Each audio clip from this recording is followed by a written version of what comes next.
Hello, and welcome to another episode of Break the Cycle. Me, your host, Joshua Smith. Hope everyone's having a wonderful, what is it? Is it Tuesday? Oh, man, my days are so messed up. As most of you guys know, I just got back from Disney World. We didn't have any live shows while I was gone, but I was able to record 3 shows for you guys to get out last week. I meant to have more. I did one with Drew Hancock. It was a great show, but for some reason I only recorded 9 minutes of the show, unfortunately. So we're going to do a makeup show, I believe, next Tuesday. I'll have him back on the show to make up for that. Great trip. The kids are ecstatic. I'm exhausted. I got blisters on blisters. I haven't done that much walking in, I don't know, a decade probably. So definitely lost some weight and put a lot of pressure on my feet. Of course, we got a great show for you guys tonight. Let's start off with some sponsors. We'll start off with the man, the myth, the legend, Top Lobster, my good friend and partner on Break the Cycle, where you can get all kinds of great custom hand-drawn graphic image hoodies, hats, T-shirts, backpacks, all kinds of great stuff, including the Scott Horton and the Wars hoodie that you see me wearing tonight by using BTC at checkout for a 10% discount. Or you can go over to the Patreon Subscribe Star or become a member of this here YouTube channel under all of my videos. And you can get into the private Discord server where you can get all of his new gear up to 2 weeks before it goes out to the general public at like a 30% discount. Great stuff. And, of course, executive producers of the show, anthemplanning.com, for all your emergency and crisis planning needs. Check them out today. See what they can do for your business, home, or personal life. They're doing a wonderful job that the government has historically sucked at, much cheaper and much more efficiently. Seriously, if you guys own a business, go check them out as soon as the show's over. I promise you, they're going to make your life a lot easier and probably save you some money as well. Guys, we got an awesome show for you tonight. I'm very, very excited. I've been trying not to fanboy for a couple weeks over this because I'm a huge Golden State Warriors fan. And in 2015, I was given my first chance to watch my team win the championship. He's a basketball legend and an avid speaker against the COVID tyranny regime. He is Mr. Andrew Bogut. Sure, how you doing today? Not too bad. Thanks for having me. Yeah, of course, man. I'm stoked to have you on. I get big time by a lot of people out there, so I was stoked that you didn't big time me, and your assistant got back to me pretty timely. But let's start off talking about your basketball career, man. So aside from being 7 feet tall, what was it, man, that really got you into basketball, and why did you want to start playing? Oh, look, I just fell in love with the game at an early age. Most people think it was height related. You're big, so you're just going to play basketball, but it was a sport that I just grew to love. In Australia in the 90s, we'd get 1 or 2 NBA games a week, if that. And our league here in Australia, the NBL, was really surging and doing well, and just watched a lot of it on TV and ended up just loving the game. So, I just put a lot of time and effort into that craft, and it all kind of worked out at the end.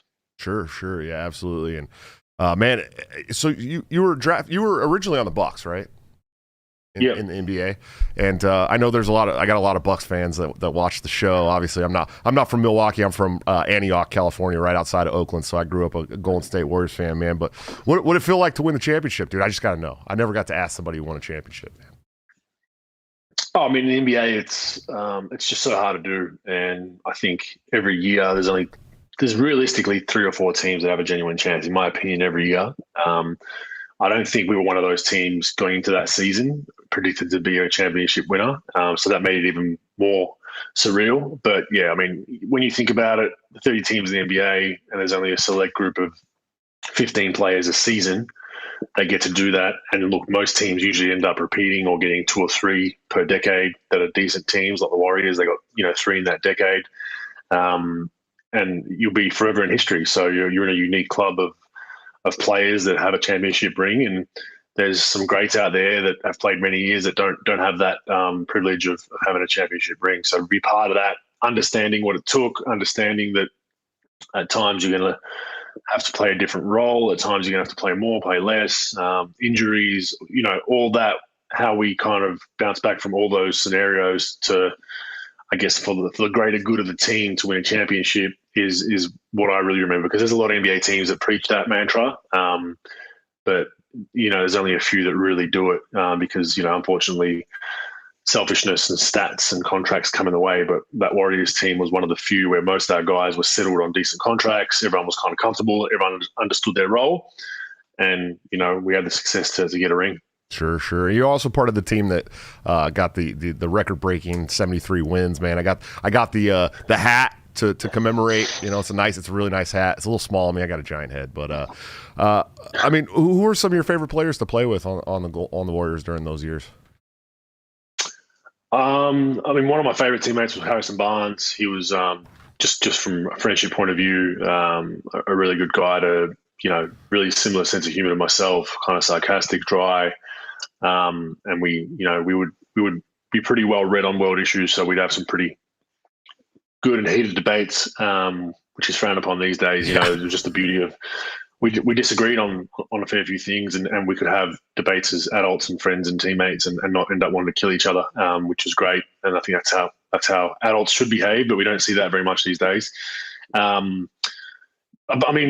was different in their own way. We had a poker group on the plane that played poker. It was myself, Steph Curry, Klay Thompson, and Draymond Green generally would play poker every flight. So they were a fun group with just all different personalities. So it was fun, man. Every guy kind of had something different or quirky about themselves. And Leandro Barbosa, Brazilian, like just the life of the party, always making people laugh. So there's a bunch of different guys though. Yeah, it was a great team to watch, and you could tell the chemistry was really great, especially in 2015. And I'm a huge Draymond fan too. But were people scared to get around him on the court? Yeah, look, he is who he is. That was, Draymond's journey has been an unbelievable one in itself. He'll be the first to tell you he was almost out of the league. Trying to find a role and figure out who he was.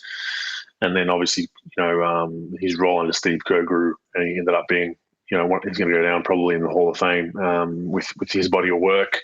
And yeah, he's a fiery guy. So he's very similar on the court, off the court, but obviously a guy that at times is misunderstood. But what I like about him is he doesn't care about that. So he'll continue to be himself, and whatever people say, they say.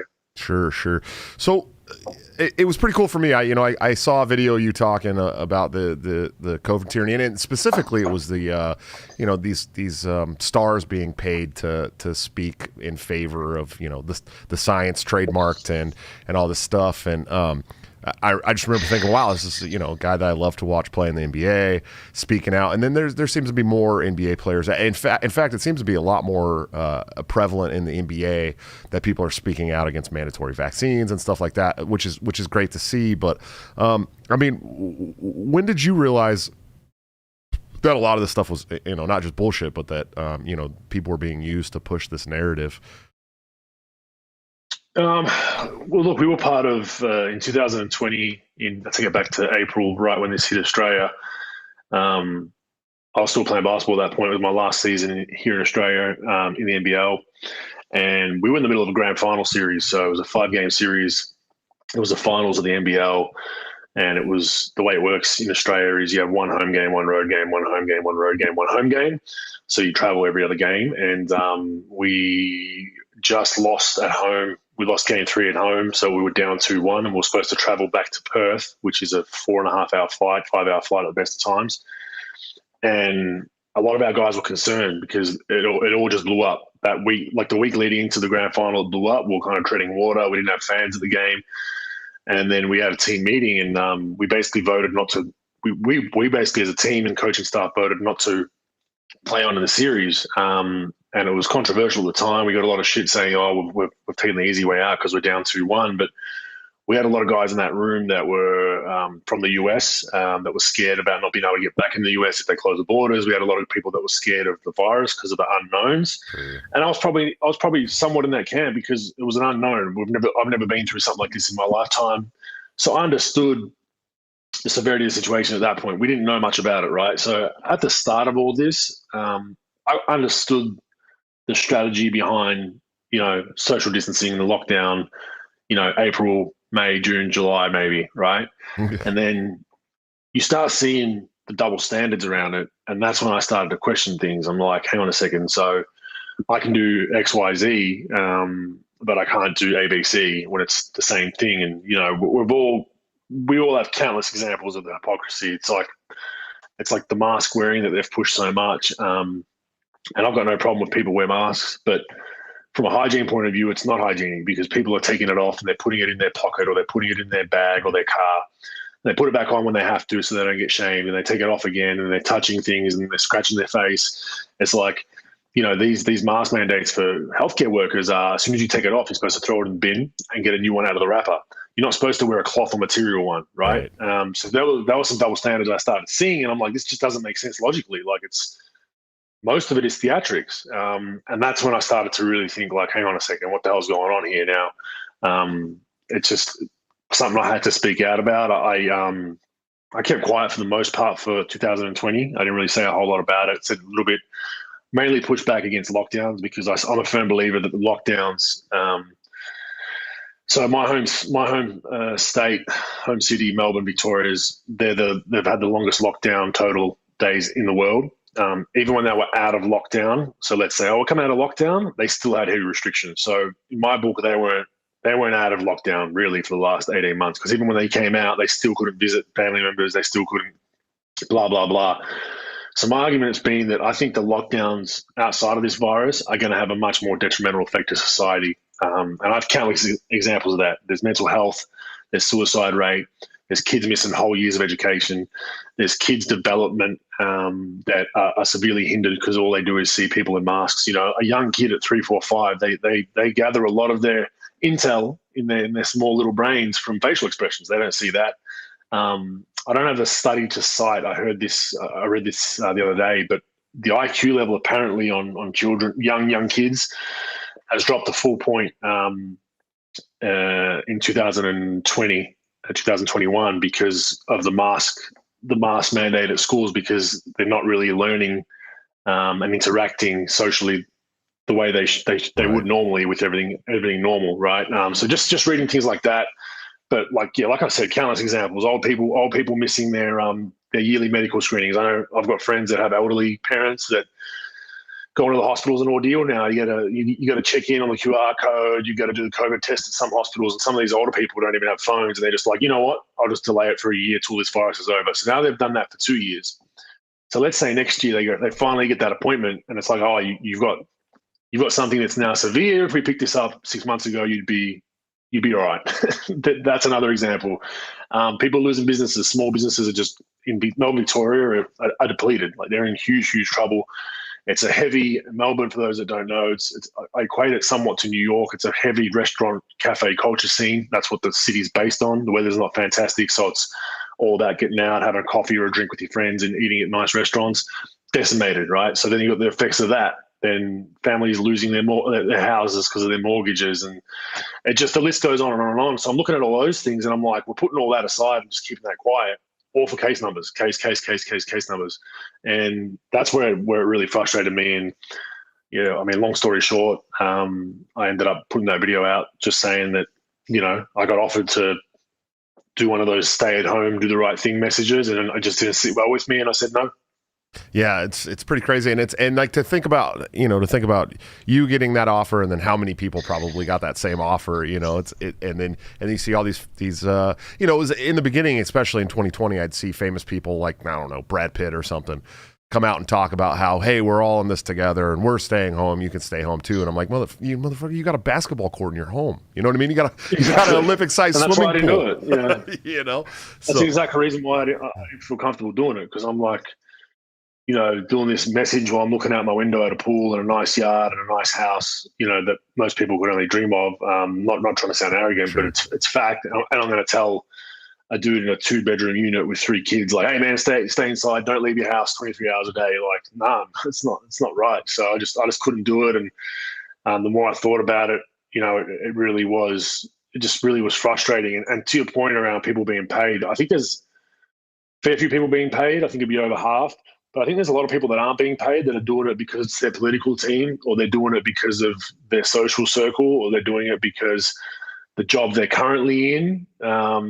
It's kind of a positive thing to do. They could be out of contract, blah blah blah blah blah. So there's a lot of other factors than just a hard cash transaction, which is the basis. Probably the higher percentage of people, but there's a lot of people also that are doing it because it's the right thing to say, and they don't truly fully believe what they're saying. They're just saying it publicly because my social circle is going to shun me if I don't toe the line completely, right? Sure. Yeah, absolutely. And getting back on the talk about masks is really, it's funny because we just spent we spent 6 days. Well, it was 6 park days, so we did like 5 days at Walt Disney World and 1 day at Universal Studios in Florida, where there is no mask mandate anymore. You don't have to wear masks. You can go into full, restaurants are at full capacity, but Disney specifically still requires that every time you're indoors, you have to wear a mask. And so, we would try to keep it under our nose and they won't even give you the pictures of you on rides. Like if you're paying for the picture package, they won't even give you the pictures of the ride if your mask is slid down under your nose. So we didn't get a bunch of pictures because we're riding around with them under our nose. But we've seen people put them on that their masks were like black. It was terrible, like disgusting. And I'm like, you really think that that's safer for you to wear this mask that is turning black? It's horrible. And the child thing is just insane to me. I mean, we're going to have a whole generation of kids that can't pick up on social cues whatsoever because they've had all of their faces hidden for 2 years, It blows my mind, man. And then I mean, so my fiance, who's in the chat right now, talking about she actually cheerleaded at one of Harrison Barnes's high school team. I don't know, tournaments or something. But she's got a nephew who just got a full ride scholarship to Notre Dame to play tight end for Notre Dame next year after this final season. But I mean, do you think that this is going to affect pro sports too? I mean, there was a whole year where kids couldn't play. That they shut down college games. The pros were hit or miss. I mean, do you think this is going to have a huge ripple effect on pro sports? I think it will a little bit. Who it's really going to affect is the kids. I was thinking about this the other day. So you take Melbourne, Victoria, for example. So they've been in pretty much a lockdown for 2 years. Children's sport pretty much hasn't functioned for those 2 years or these 18 months. My thought is, imagine you're a kid that's like in the prime of their development jump to college or the pros. So you're 14, 15, right? It's probably your most vital year or two to make that jump as a professional. You just lost it all, gone, right? So if that was me, I made my biggest jump probably from 15 to 17. I'd be screwed. Like I missed 2 years of basketball. Like I'm probably not making the pros. Like that's a big amount of time that you haven't got game experience and training and a daily grind that you've just lost out of the window. You can't replace that. So I think it will affect those kids. That's what I feel bad for. But basically, if you're 12 to 17 during the pandemic, you're in some trouble. And yeah, you can do other things, but you can't replace games and travel and culture and camaraderie and learning, wins and losses. You can't replace that with training in the backyard. So I think it will be affected. And I think I just feel bad for those kids that basically have had their careers potentially taken out from under them without him doing anything wrong. Sure. Yeah, absolutely. So I've been to Australia one time. I was in Perth, Australia. I was a Navy guy, and it was like one of our last ports after spending 6 months in the Persian Gulf or something. Had a blast. I love Australia. I mean, it was one of the most laid back cultures I've ever seen in my life. Everyone was super chill. Everyone just wanted to have a good time. I feel like, Australia, we're in America, in the US, we're watching Australia and cringing, but that shit's creeping over here too. You know what I mean? If they could get away with the same things they're doing there, they would 100%. And I think more and more as time goes on, they're able to do so. But I mean, what are some of the things as Americans that we may not understand that's going on in Australia right now with this whole COVID regime stuff? Oh, it's just the rules that there's just so much rules coming out every day. Like if you go on the government websites here in Australia and print out the rules that they have, it's a week's worth of reading. So then you're expecting people to remember all these things. You're expecting businesses to just change on the whim. Oh, we're at 10 density limit now, 10 density limit for per square meterage for people. Now we're at 40. Oh, now we're back down to 20. Now we're at, it just, I mean, they did a snap lockdown. The last lockdown Melbourne was I think it started in August. They did a snap lockdown on a Thursday. They announced it at 5 p.m. and said the lockdown starting at 8 p.m. They gave people 3 hours notice to get home from work, and this is including a stay-at-home orders, right? So they're pretty gung-ho. Look, there was a lot of protests going on, which were banned, funnily enough. We had, police. Look, some of these protesters, a minority of them were antagonists. There's no doubt about it. And it's a small percentage, right? It's usually 1 or 2%, 3% of people maybe are probably, throwing things and whatever and antagonizing. But the cops just at times just went gung-ho with anyone at that protest. And there's the famous vision that went around the world with protesters running away and getting shot by rubber bullets, right. And it's gone to that point. And in Victoria, at least, the police force right now is an arm of the Labor government. They're not supposed to be political, but it's clear as day. And I don't blame the police, because they're in a real tough spot. There was some other famous vision of a protester basically asking a cop saying, "Why are you doing this? Why are you standing up for this?" And the cop basically said, "I have no other skills. This is it. I can't get another job. Yeah. I'm trained to do this. I'm sorry, but this is what I have to do to put food on the family for my table." And I get that. That's, the people that blame here are the government, because you don't realize, at least in Australia, we're one of the most overgoverned countries in the world. We have laws and legislations for every little thing. You want to cut a tree down in your backyard, you got to fill in 10 lots of paperwork and meet with these people and meet with those people and check the significance of the tree. Even if it's an unsafe tree, it's going to fall on your roof, right? That's just where we are in Australia. You get fined for everything. There's a fine for every single thing you do. So we're already over legislated as it is. But you realize how much the government, at least in Victoria and Australia, Victoria for the most part, they have their tentacles in everything. And that's why we're seeing now with these vaccine mandates, why they're so strict, because they've got their tentacles. They're basically saying, "Hey, we're allowing your industry or your business to be open within these coronavirus restrictions. You better toe the line. You better make sure your employees are double vaxxed by X date. You better be as an owner, blah blah blah blah blah." And if you don't, they just pull. You're all of a sudden not an essential service or an essential job. So they've done that, but who I really blame is most. It's not a majority, but it's a fair few. It's the people that are supporting it. That's right. That's what I blame. You've got the government implementing rules. One thing, Australians generally aren't a culture that's gonna push back and cause issues against government. Period. They just never have done that. If you got sport on TV in the weekend and their fridge is full of beer, they're fine. But I blame the people that are cheering that on. Those people that was saying that the protesters should be basically shot, right? They should be physically handled. And they're the people that I'm like, no, I don't roll with that. And these are the same people that were okay with BLM and other political protests that happened mid last year through the pandemic. They were fine with those. And I'm okay with protest, period. But you gotta then allow protests that are against what you believe and for what you believe, if that's the way you're going, right? But right. Yeah, I kind of blame those people. I think they're hypocritical, and I think it's just the divide in our community here in Australia. I've never seen more of a divide between, are you vaxxed or are you not vaxxed, and are you pro, are you anti, and it's like there's no in between. Most of the people sit in between. Most of the people are in between. They're not fully pro. They're not anti. They're just asking some questions, and then one side labels them straight away. And that's a divide that can't be sustained. It's just going to continue to cause issues in our society. Sure. Yeah, absolutely. And I've made the statement more than once on Twitter, especially, that I'd be willing to trade the entire state of New York or the entire state of California just for the construction workers in Australia that are willing to have showed a penchant for fighting the police. But I mean, is there any kind of movement towards mass noncompliance? I mean, we're watching online these construction workers start to fight the unions and willing to have these fistfights with the police in the streets. But I mean, is it a growing movement there? Do you think that it's something that could happen in Australia?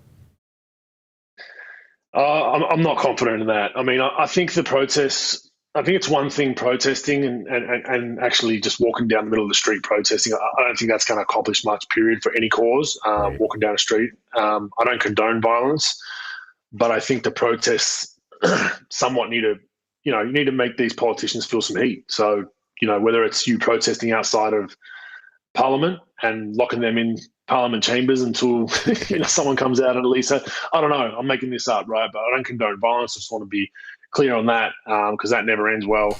But yeah, as far as walking down a street, which is why I never understood why the police wouldn't just let these people just cordon off the street, the streets, side streets, let them do their march, and then it's done. They go home.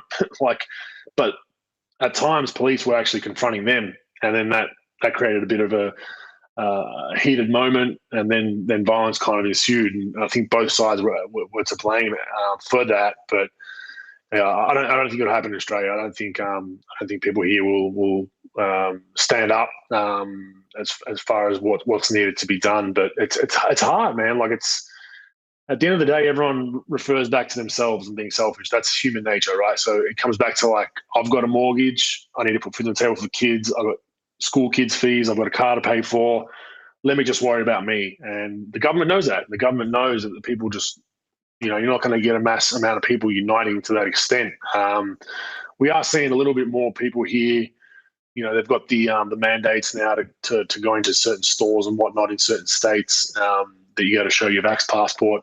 It hasn't been fully implemented. They're doing a little mini trial to see how it goes. And there's a lot of people. There's a lot of businesses that are, their employees are vaccinated, but are pushing back against the vax passport because they can understand there's a difference between the two, right? Where most of these ardent supporters on either side can't understand why vax passports are a bad thing. You can be double vaccinated and still be against vax passports. They're the people that I really like because Right. they've taken their vaccine, they've made a decision, but they understand the ramifications of a vaccination passport. It's going to alienate some people that chose not to get the vaccination.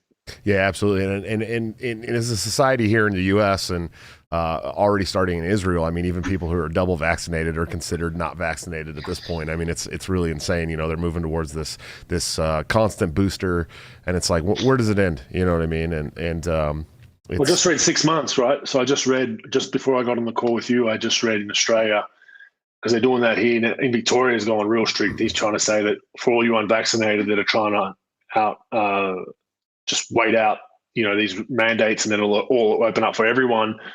We've got news for you. There's going to be boosters. So I read an article saying that people that have been double vaccinated, it's a 6 months. It lasts for 6 months max. This is according to some doctors and scientists around the world, right? So then my question will be, the boosters are going to be part of your vax passport. It's clear as day what they're doing, but people are like, I'm just going to do these two and then I'm fine. It's like, no, I don't think you are, because then after those two shots wear out after 6 months, you're back in the unvaccinated pool. So then you're going to have to do something to maintain your passport. So it's clear as day what's happening. A lot of people don't believe it or don't see it, but I'm old enough to remember that before this all started, that vax passports were a conspiracy theory. In early 2020, they were a heavy conspiracy theory, and they were tinfoil hat wearers that were spruiking this shit. And go back to your rabbit hole. And now we've gone 2 years forward, and now those same people are saying, well, it's what you should do for the community. That's perfectly fine. It's like, right. All right, cool. Yeah, it's bizarre how fast we're going from conspiracy theories to fact. I mean, it seems like every other week, at this point, especially in the U.S. They even went as far as to saying that the Pentagon had actually worked on creating some kind of chip they could put under your skin that can would constantly be checking you for COVID. And it's like if I had said that a year ago, everyone would have been kicked off YouTube. You know what I mean? And then they actually did it, and it's like, this is insane to me. And then the whole magnet thing about the vaccines, and then Japan pulls 2.5 million doses of it because they find some kind of magnetic reactive thing. It's constantly happening. There's always something coming up that we were told we were conspiracy theorists for that is now just fact, and everyone just deals with, and it's like, no, but that's all part of it. It's cool. It's the science, TM, right? But there does. But then they wonder why. Oh, go ahead. Just to finish that point off. Then they wonder why people go down these rabbit holes, right? Right. Some people go down that rabbit hole way too far, and they go MK Ultra, all that kind of stuff. Whatever it is, the Illuminati, the full on, down the rabbit hole, and I don't, you don't agree with it, but you kind of see how people end up in that position because, they might have been that person 2 years ago that said, they're injecting us with microchips, and then all of a sudden, Yeah, well, Pentagon releases that statement. They're like, "See, I was right. And I'm going to keep digging in this rabbit hole," and then they get even further into some wacky shit, right? That's probably like way crazier. And you're like, I can understand how people go down that route. I'm not agreeing with it, but you're basically pushing people to go. They've confirmed a bit of some of the crazy conspiracies that were labeled 2 years ago have now been put in mainstream print. So like, it's just always a funny one to me. And, you just feel bad for some of those people that get caught real deep in those rabbit holes. Sure. Well, and like I talk about it quite a bit on the show. I got removed from Facebook back in October of 2020. They removed me because I said something about, the pandemic may have been created in a lab in China. And they removed me, and I was gone for 6 months. And now it's like the approved narrative. Like they talk about it in Congress. I mean, they're like, maybe this thing got out of a lab in China. It's like, you guys removed me from Facebook for an 11-year-long profile on Facebook. You removed it because I said the same thing. It's you've been pretty outspoken about communism, especially. I've seen you make some remarks to communism, and I'm a very staunch anti-communist, and do you think that that's what this is? Do you think this is a big agenda to push more communism around the world in this globalist? Sorry, I had to do it in my Alex Jones voice. Agenda. Well, it's not looking good. I mean, look, all I'm seeing is the middle class being eroded completely throughout this pandemic. People that once had that dream of owning their own home in their backyard, and that was enough for them in life. I think those dreams are being taken away. What I'm seeing is you've got an elite. You look at the elite and the wealthy. You look at their businesses and their interests and their investments have grown a staggering amount over the last 2 years. Like, it's insane. Amazon, Zoom, blah blah blah, social media platforms, killing it, right? And then you've got the middle class, which is generally small business owners. They're absolutely being pillaged, right? So their business is going under. I know a lot of people that run cafes and restaurants. They're trying to just stay open with takeaway only at the moment. Right. The only reason they do that is they tell me, I'm like, you can't be making money from this. Like, no, we're not making money, but it stops me from having to fire someone. I don't have to. I can keep my staff employed. We're net minus probably a couple of $1,000s each month, but at least it keeps my doors open. I don't have to fire someone. That can only last for so long. So I'm seeing, the low end, people are falling more into that low end bracket, and that middle class is getting eroded. So that can be looked upon as communist style tactics, where you have the elites that control everything, and then you have the subclass that are just have to wait for their rations, quote unquote, or their money, or their benefits or whatever from government, and then they're at complete control of the government, because then it's like, if you don't do XYZ, you don't get your payment in the bank, or you don't get your. So there are some parallels there, and I think my family. I'm actually, my history. My family, my grandparents and parents escaped communist Yugoslavia many years ago for a better life in Australia, and I speak to them, and that's what I always tell people: like, don't take my word for it, don't take your word for it. Go and speak to someone whose parents or grandparents actually escaped a communist regime. So it could be, whatever former USSR, it could be wherever it is, right? Yugoslavia, some of the South American countries. Go and talk to them and ask them if they see any parallels to what they've done with COVID restrictions and all these laws and mandates to what they experienced in their life, and you'll get a pretty shocking answer, because I know, for one, my grandmother is like PTSD. She's like, this is exactly how it kind of started. Now, I'm not saying it's going to get to the extremes that we saw in Nazi Germany and whatnot. You don't want to go to those extremes, but those ideals started with just everyday ideals that were like, oh, it's not so bad, it's not so bad. And I think that's what my grandma's like. I've seen this story before. Like, we had the same kind of stuff implemented, where you're walking down the street and the cop can say, hey, are you 5 kilometers from your home or more? Are you over 5 kilometers from your home? Let me see your ID. You're just walking down the street, minding your own business. We're at that point. We're at a point in Australia where, I don't know if you know too much about here, but as soon as one state gets 3 or 4 cases, all the other states lock their borders. So we're essentially living in seven odd countries in a country. So I can't just get on a plane now and fly to Sydney. I got to go through all this bullshit to potentially have to do a 2-week quarantine just to travel state to state. They're blocking the road borders to cars. So, that's very similar to what we saw with checkpoints for where are your papers. And when you make these comparisons, people say you're a conspiracy theorist, you're an idiot, you're crazy. Talk to someone that escaped those regimes and see what they tell you. If they tell you I'm lying, then I'll go on record and apologize. But I don't think they will. Yeah, absolutely, and it's funny because I was making this comparison the other day with the people in Florida. One of the reasons Florida is the way it is because there's so many immigrants from socialist countries. They literally came to Florida to get away from the stuff that we're seeing all over the United States and Australia and Canada especially. And that's one of the reasons why they have the government that they do in Florida, because they don't want to be anything like, the place they floated away from on trash heaps to get away from, and so especially people from Cuba. Those are the people that really, Cuba and South America, there's a lot of people from those countries that you need to talk to, that you need to understand that they've been through what you're pushing for. And it's not good. When we start seeing this, especially in America, we're seeing this, this rush to inflation and this hyperinflation that could be possibly on the horizon for us. And you can just look, to South America and see what happens when you end up there. You know what I mean? Like the people at the top are going to stay rich. They're going to get even richer, and everyone else is going to be poor. And we're all going to be poor together while they eat cake.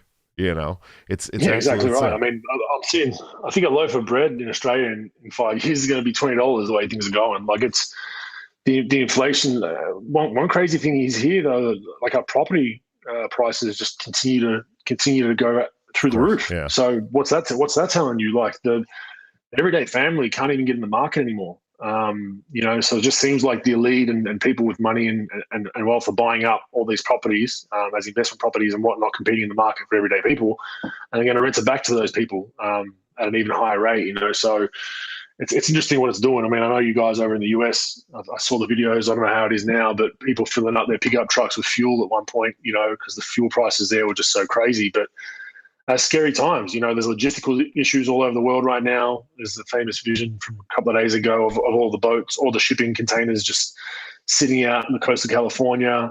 We're seeing similar things here where there's some supply chain issues at times. It's just going to be interesting to see if it ever gets to a point where there's somewhat food shortages and all those kind of things. And are you going to be paying $50 for a piece of steak or a piece of fish? And right. that's when the real interesting times are going to start, because for everyday people, I mean, if they can't afford to go into a grocery shop, you could see some catastrophic things happening in everyday society on the streets. Sure. So let's talk a little bit more about the NBA. We have seen quite a few players come forward, and there's this whole hullabaloo around Kyrie Irving, of course, stating that he would rather not take the millions of dollars and not get the vaccine, which, it's a very split audience in the United States. Of course, there's half the people are like cheering him on. The other half of the people are like, oh, he's a bad example and this and that. Do you think there's a lot more people in the NBA? And I mean, either some of the, including some of the other world leagues like NBL and stuff like that. I mean, do you think that there's a lot of people out there that are just being quiet but still have these same feelings like Kyrie and others? Oh, no doubt. There's no doubt about that. There's a lot of people that just strategically have to keep quiet. They don't want that heat. I don't buy the NBA's 95% of their players are vaccinated. I don't buy that for a minute. Not buying it at all. I think it's much lower than that, but that's a story for another day. But yeah, look, I mean, it's just one of those things. It's like anything. I don't, whether you agree or disagree with Kyrie's stance, I think you should support his right to have it. And that's my argument. That's like, you might not agree with what he's saying or doing for whatever reasons. You might say he's a conspiracy theorist. He once talked about flat Earth. However you want to put it in your brain that you don't like him, that's a separate issue. Put in that bucket. The other issue is that you should support his right to make a decision. He's living by the consequences of that decision. He can't play right now at home, which is, it's theatrics, if you can call it that, because there's, from what I understand, road players that are unvaccinated can play in those cities. Home players can't. So it's like, do the math. He can still practice in a practice facility with all his teammates. Devil's advocate, he has the virus, goes and practices with all his teammates. They go to an arena. What's are they potentially then spreading it to the arena anyway? So if he's this big risk, so it obviously it's a mandate that's making you conform, and he's pushing back, and he has every right to, in my opinion. And people hate me for saying that, but I believe he has a right to make his own decision. Now, people are saying he's doing it for clout. People are saying his comments were recently that he's doing it for the everyday people that are put into a position where they have to choose job or vaccine, and they don't know what to do, and they're stuck and they're losing their job. He said he's doing it for that. You can only take a man for his word. But there's people now saying, it's a cop out because he really doesn't want the vax. Well, whatever it is, it's his decision. And I support whatever he wants to do. I also support that if tomorrow he wakes up and says, I want to get the vax now, I'll support that. It's his decision. End of the day, I'm not going to tell him what to do. But the way it's become so toxic now, where he's this and he's that and he's labeled as a bad guy, it just shows where we are as a society. You can't make your own decisions. You have to follow the herd and follow what is mainstream. And I think it's just a shame that we're at that point in society. Sure. Yeah, absolutely. It's just funny when a famous person or athlete or actor or something like that comes out in support of the mainstream narrative, they're hailed as heroes. And when somebody comes out, and says, well, I think that maybe, we should think about this and do it this way, they're immediately trashed and everyone tries to cancel them. And not to mention, I believe they said something like 78% of his team has already had COVID. So it's like, what's the point? Yeah. Exactly. I mean, Bradley Beal said the same thing. He said, "Why would I get the vaccination? I've had COVID, and it didn't really mess me about too much, and I've got the antibodies, and I'm back in my immune system." But no, you can't do that. No, that's not science. It's all into vaccine. And to your other point, I can tell you, there's a lot. I don't know I can't give you a number, but there's more than not that have these behind closed doors. I've seen it firsthand. I did stuff on TV here during the Olympics, and some of the TV presenters that I'd cross paths with in the hallways and whatnot, that are on social media pushing mask shaming people and doing all those things. I'd see them with their masks off in the studios. So like behind closed doors, the conversations are much different. I know some of these players would get memos from their agents, from their teams, from management saying, hey, don't comment on these issues, don't give your opinion, just say no comment, or whatever it is, or just give this standard answer. Most guys will do that because they don't want to lose their livelihood, and I don't blame them. You got to understand that's their decision as well. That we got to respect their way of life. But behind closed doors, it's a completely different conversation for the most part. Most of the guys that are out there gung-ho on certain things, and I've come to learn that in all aspects of pro sports and Hollywood and celebrities that I've mixed with, is once those cameras and microphones are gone, their opinion changes on a lot of things. And that's why I'm outspoken. I'm what you see is what you get, and I'm hated for it. But I don't want to be one of those people that has one message and one push when the cameras are on, and then when it's off, it's like, glad I did that. Like, it's a load of shit, but I really believe X, Y, Z. What you see right now they're my beliefs. Yeah, well, I'll tell you, there's a lot of us that don't hate you for it, man. We really appreciate that. There are people who are high visibility who are willing to stand up because, people like me, I'm a sole provider for 9 people. You know what I mean? I got 7 children, and at some point, I'm sure my livelihood's going to be threatened, and I'm going to have to make some kind of stand on my own to protect myself and my children. And it's good to see people that are high visibility standing up and saying these things, because without you, nobody's going to care about us. You know what I mean? At all. So it's good. You're doing something that we appreciate. I get shit for that. It's kind of funny because first I got shut up and dribble. Then I'm getting these are from it's 10% of people. Let's be honest, and it feels like it's 100% of people if you go on social media, but it's really not. I get shut up and dribble. Then I get shut up. You're a washed up athlete. You're just trying to stay in the limelight. It's easy for you to make these messages because you're a millionaire. I'm like, you're all those people that say that are making my point. I should essentially be happy to just ride off into the sunset. Got my nice house, fridge is full, no mortgage, kids are healthy, just keep my mouth shut.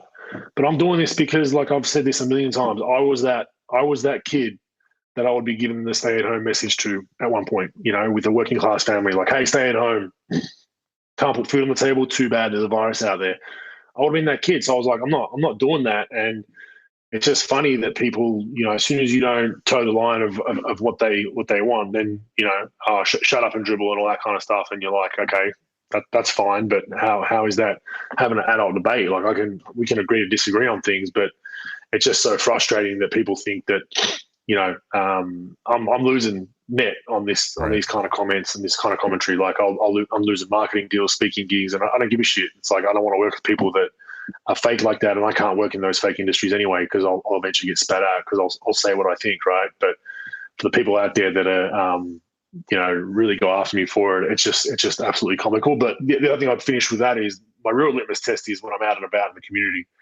I've yet to have one person come up to me and say, or have the balls to say what I hear on social media. Not one, right? Now, I don't know if that's because they're intimidated by my size or, they're usually just sitting in their mum's basements in their underwear. But I've had a shitload of people come up to me and shake my hand and just say, thank you. Like, we really appreciate you voicing our concerns. We don't always agree with everything you say, but we appreciate that you're back in small business and people that don't have a voice. That means a lot more to me than all those idiots on social media. In fact, I've had government, which blew my mind. I had government, people that work for the government, actually. I'm pretty anti-government for the most part right now with what's going on here.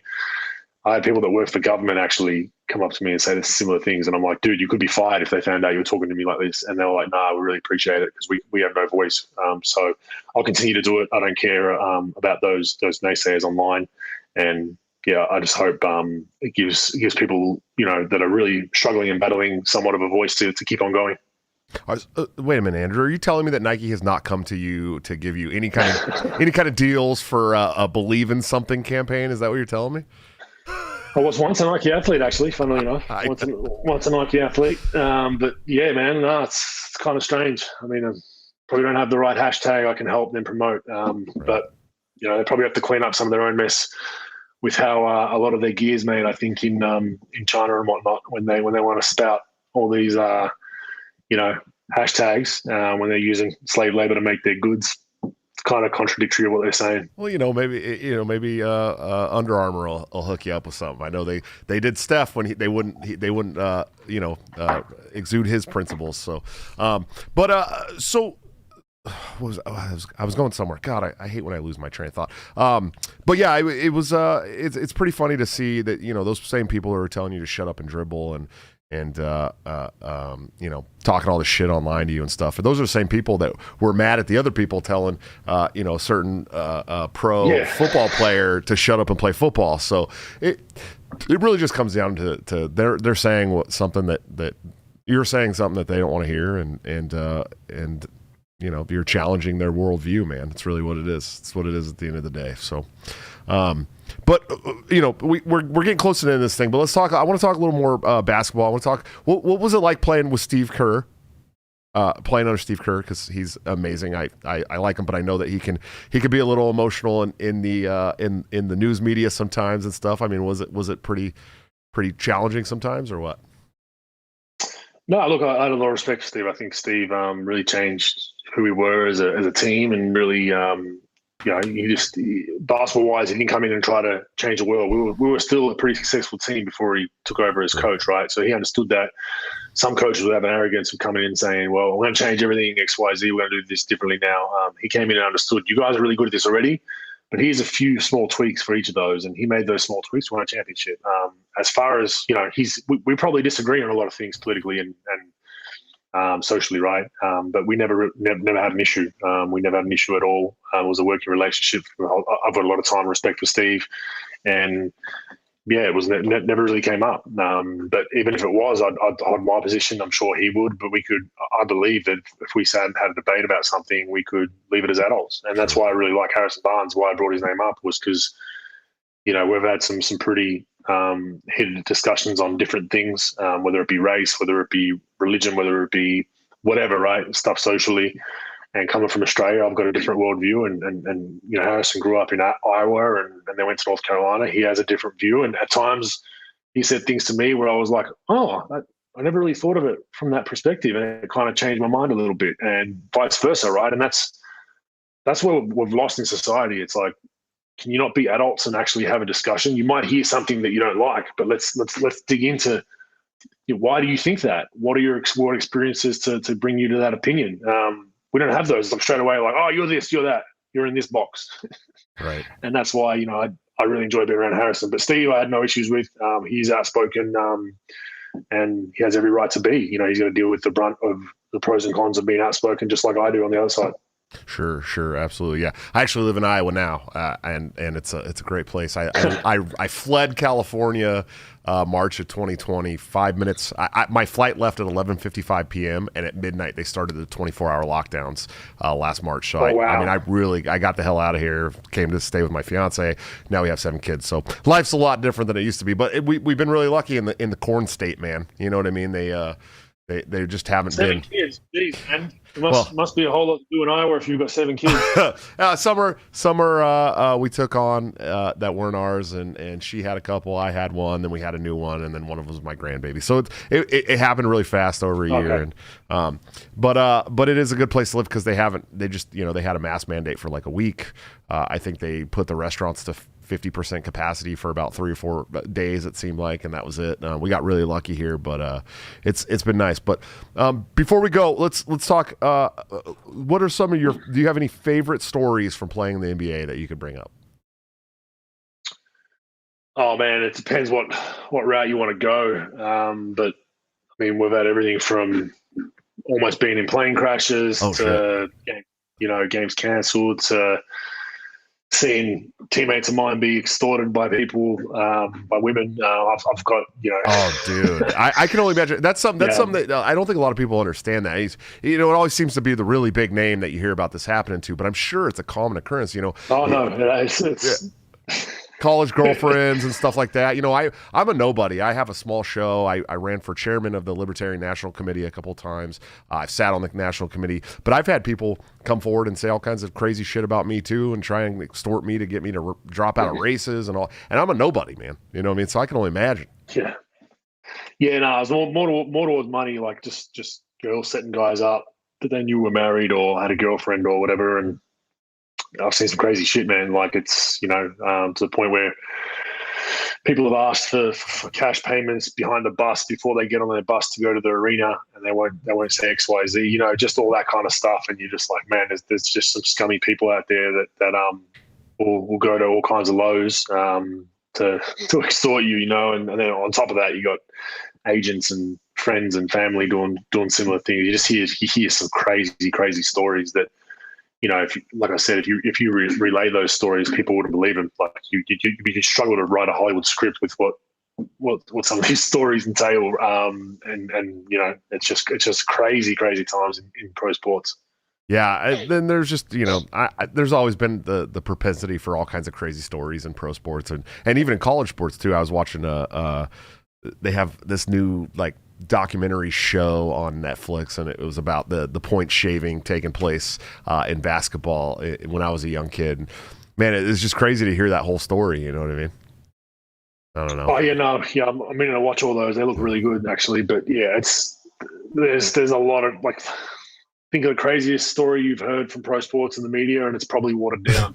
Somehow it's it's tenfold usually. Some of the shit that goes on hotel rooms and road trips and whatever. And but I guess the one funny thing that I'll speak to you with was just flying private or chartered with the NBA, right? So you come from college where we flew commercial, flown commercial all my life. And I still remember the first flight I got on, there's these tables set up with lobster and prawns, like it's all high-end stuff, right? And you're just like, holy shit, it's a whole other world. But what killed me was taking off. There's no rules on charter flights, right? At all. So, my first flight, I sit down, I put my seatbelt on, tray table away, sitting up straight.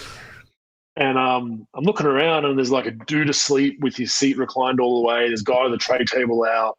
Our trainers walking up and down the aisle during takeoff and landing.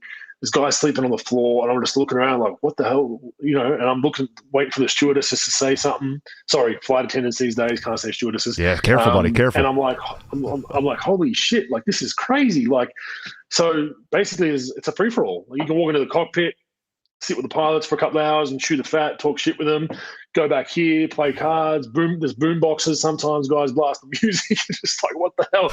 So then after a whole season of that, I then get on a flight to fly home to Australia, and you forget, and then you're like, put your tray table back, put your seat forward. What are you doing, sir? Tighten that seatbelt. And you're just like, what the fuck? Like, so it just makes you realize, like, similar to mandates with coronavirus, like all the plane rules, you're like, does it really matter if we're going down at the end of the day? Probably not. Like, if we start going down and I tighten my seatbelt, probably not going to do a whole lot. Sure. But yeah, man, I just remember being on those flights, the shit flying everywhere, there's bags rolling down the aisles, and I was just like, whoa. That's wild, man. This is a whole another world, yeah. I got a pretty cool story. Real quick before we go, every year on Christmas Eve, it was always a ritual. My brother and I, who's not my real brother, but I call him my brother. We've been best friends since we were born. We would go out to the city. We'd go out to San Francisco and party because he didn't really do a lot of family shit. And so I'd spend time with my family. We'd both spend time with my family on Christmas Eve. And then we'd go out to San Francisco and find whatever bars were open. And one year we went to the Fillmore bar. I can't remember the name of it, but it was on the Fillmore. And there was like maybe 12 people in there drinking, and then Beatrice and Bellinelli walk in with like this train of women. It's just a train of women. And I think this was right after he had just updated his contract or something. He got a bunch of money. He was driving like a Phantom or something. It was insane. And so my brother, who is an even bigger Golden State Warriors fan than I am. I mean, I'm a huge Golden. This guy's obsessive. He was begging me to come on the show and all this shit. And he's like, dude, we got to go talk to him. We got to go talk to him. I was like, all right, cool. So we go up there. They start buying us shots. Everyone's taking shots. And then they're like, we're going to go back to this house. I wasn't drunk or anything, but we're going to go back to this house for this after party. You guys can come. And so I hop in. I have like a little Audi, and I'm trying to keep up with this guy in the rain in San Francisco.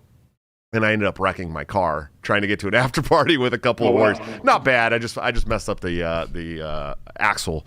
But funny story, I'll never forget it. We took my buddy Richard, who passed away a couple of years. He was out with us that night too, and it turned into this whole story. Everybody was always wanting to hear about it. But yeah, I almost got to party with some Warriors one year. But almost. Yeah, almost. So you got a podcast out now. What's that about? What do you got going on there, man?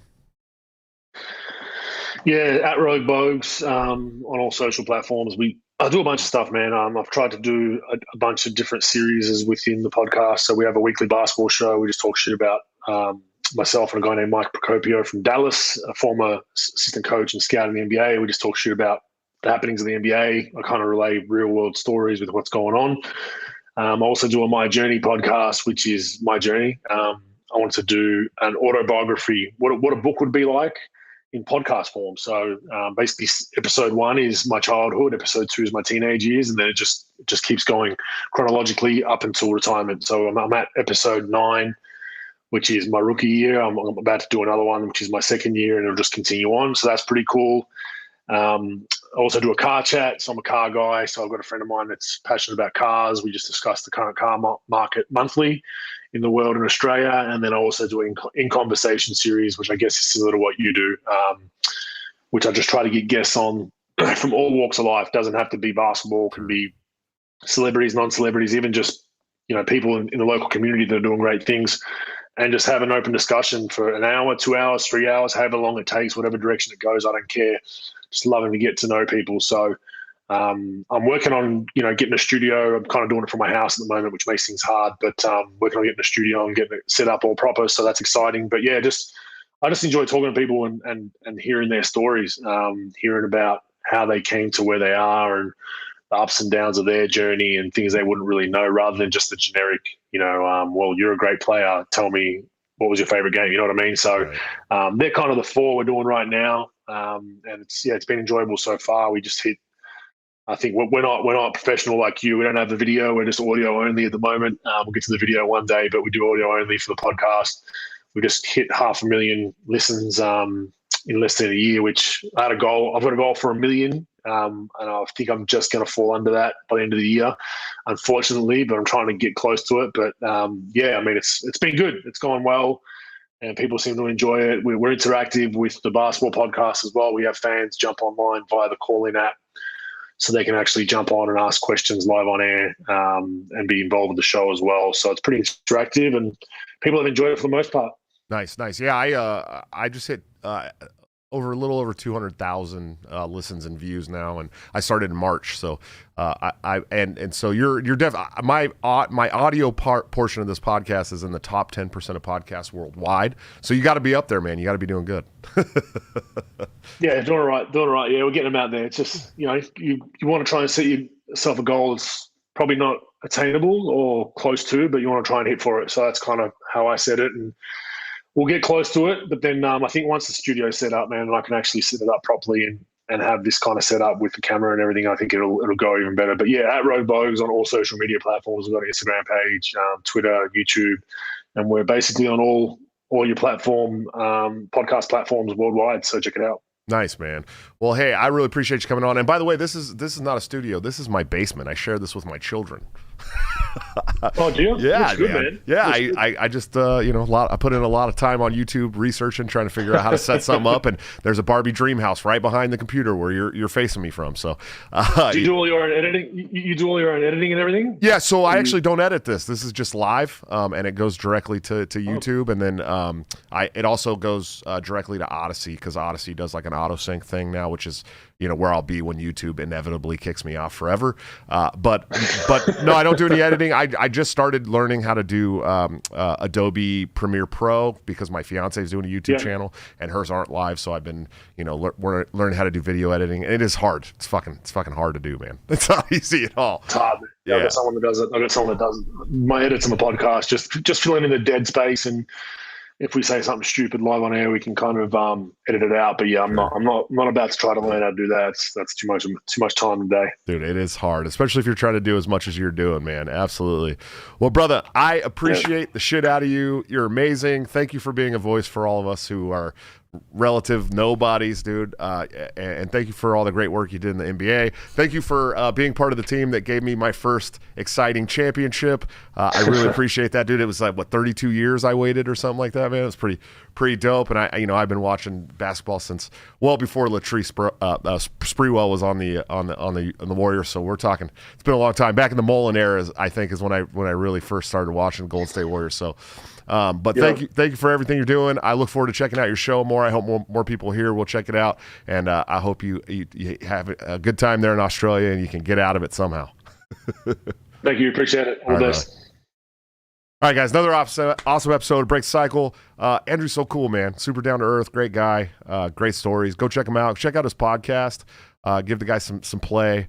And check out mine too. If you're here from Andrew's channel or Twitter, please hit subscribe. Check out shows. We got live shows 5 nights a week, Monday through Friday. For now, I may have to make a couple of changes there, but we are currently doing 5 shows a week. I'm back to lives now that I've taken a week-long hiatus to take my kids on a trip.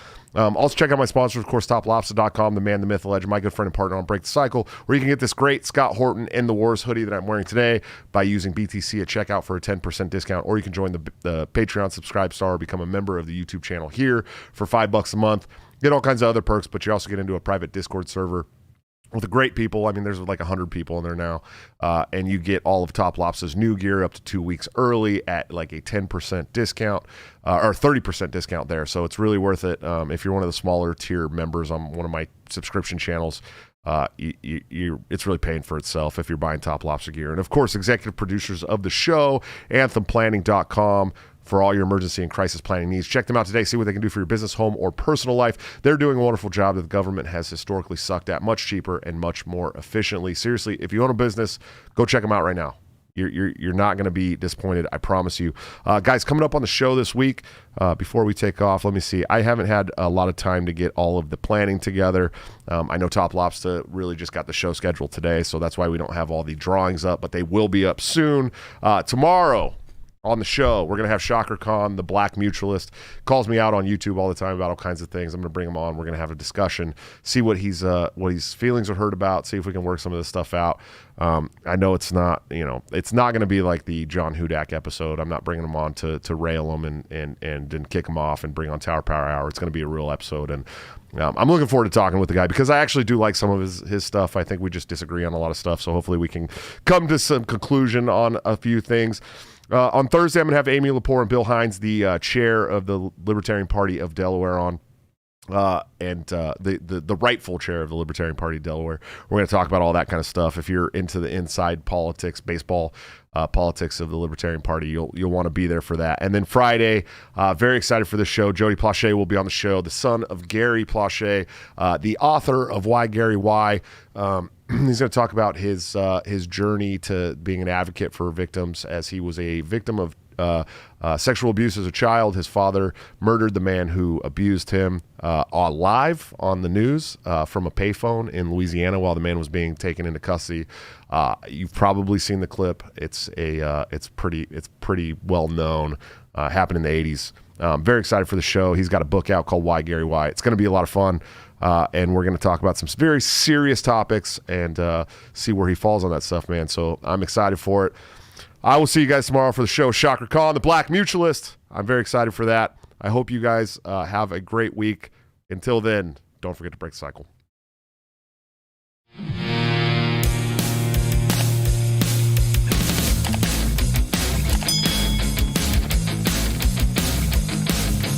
Due to legal reasons, I just have to explain. The lyrics of my last song may seem to contain a violent call to action in the verse and refrain, but I just meant it in Minecraft. The helicopter part was in reference to GTA 5 and the things you do. So any violence you commit, I am not an excuse, because I just meant it in Minecraft. A chipper is my friend and he's constantly cold. Accusations of incitement getting totally old. Make your own choices, yeah, you have control, because I just meant it in Minecraft. Obviously I would never advocate force, unless there's due process and a trial, of course. And if you're convicted, we will make you a corpse in Minecraft, just in Minecraft. Nothing I mean, you know it. No product dinners cause it closed for COVID.